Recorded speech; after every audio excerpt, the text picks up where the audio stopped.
ಮಂಗಳೂರಿನ ಕಾಟಿಪಳ್ಳ ಗಣೇಶಪುರದ ಶ್ರೀ ಮಹಾಗಣಪತಿ ದೇವಸ್ಥಾನದಲ್ಲಿ ಜೂನ್ 2ರಂದು ದೇವಸ್ಥಾನಕ್ಕೆ ಸಂಬಂಧಪಟ್ಟ ಸರ್ವ ಭಕ್ತರ ವಿಶೇಷ ಸಭೆಯು ದೇವಸ್ಥಾನದ ಸಭಾಂಗಣದಲ್ಲಿ ನಡೆಯಲಿದೆ ಎಂದು ದೇವಸ್ಥಾನದ ವ್ಯವಸ್ಥಾಪನಾ ಸಮಿತಿಯ ಅಧ್ಯಕ್ಷರಾದ ಧರ್ಮೇಂದ್ರ ಗಣೇಶಪುರ ತಿಳಿಸಿದ್ದಾರೆ. ಶ್ರೀ ಮಹಾಗಣಪತಿ ದೇವಸ್ಥಾನದಲ್ಲಿ ಸುದ್ದಿಗೋಷ್ಠಿಯನ್ನು ನಡೆಸಿ ಮಾತನಾಡಿದಂತಹ ಅವರು ಶ್ರೀ ಕ್ಷೇತ್ರದಲ್ಲಿ ನಡೆಯುವ ಜೀರ್ಣೋದ್ಧಾರ, ಬ್ರಹ್ಮಕಲಶೋತ್ಸವ, ನಾಗಮಂಡಲ ಮುಂತಾದ ಕಾರ್ಯಗಳು ನಿಗದಿತ ಸಮಯದಲ್ಲಿ ನಡೆಯಬೇಕೆಂಬ ಸದುದ್ದೇಶದಿಂದ ಸಭೆ ಕರೆಯಲಾಗಿದೆ. ಈ ನಿಟ್ಟಿನಲ್ಲಿ ಕ್ಷೇತ್ರದ ಭಕ್ತರು ಸಭೆಗೆ ಆಗಮಿಸಬೇಕು.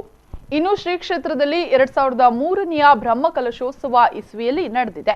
ಇನ್ನು ಬರುವಂತಹ 2020ನೇ ಇಸವಿಯಲ್ಲಿ ಜೀರ್ಣೋದ್ಧಾರ ಕಾರ್ಯ ಸಾಕಾರಗೊಳ್ಳಬೇಕಾಗಿದೆ. ಈ ನಿಟ್ಟಿನಲ್ಲಿ ಭಕ್ತರ ಸಹಕಾರ ಅಗತ್ಯ ಅಂತ ಹೇಳಿದ್ರು.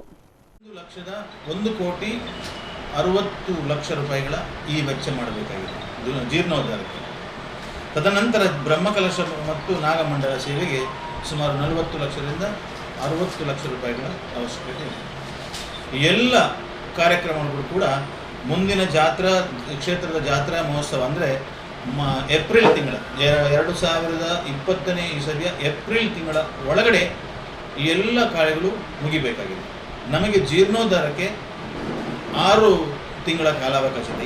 6 ತಿಂಗಳಲ್ಲಿ ನಾವು ಜೀರ್ಣೋದ್ಧಾರದ ಕೆಲಸಗಳನ್ನು ಮುಗಿಸಿ ನಂತರ ಬ್ರಹ್ಮಕಲಶೋತ್ಸವ ಮತ್ತು ಈ ಒಂದು ನಾಗಮಂಡಲ ಕಾರ್ಯಕ್ಕೆ ನಾವು ಇರಬೇಕಿದೆ. ಈ ನಿಟ್ಟಿನಲ್ಲಿ ಈ ಕ್ಷೇತ್ರಕ್ಕೆ ಸಂಬಂಧಪಟ್ಟ ಈಗ ಮೊದಲಿನಿಂದ ದೇವಸ್ಥಾನದ ಪ್ರತಿಷ್ಠಾಪನೆ ಸಮಯದಲ್ಲಿ ಈ ದೇವಸ್ಥಾನ ನಿರ್ಮಾಣ ಆಗಬೇಕಾದ್ರೆ ಯಾರೆಲ್ಲ ದಾನಿಗಳು ಈ ದೇವಸ್ಥಾನಕ್ಕೆ ಸಹಾಯನ ಮಾಡಿದ್ದಾರೆ ಅಥವಾ ಈ ದೇವಸ್ಥಾನ ನಿರ್ಮಾಣ ಮಾಡುವಲ್ಲಿ ಯಾರು ಪ್ರಮುಖ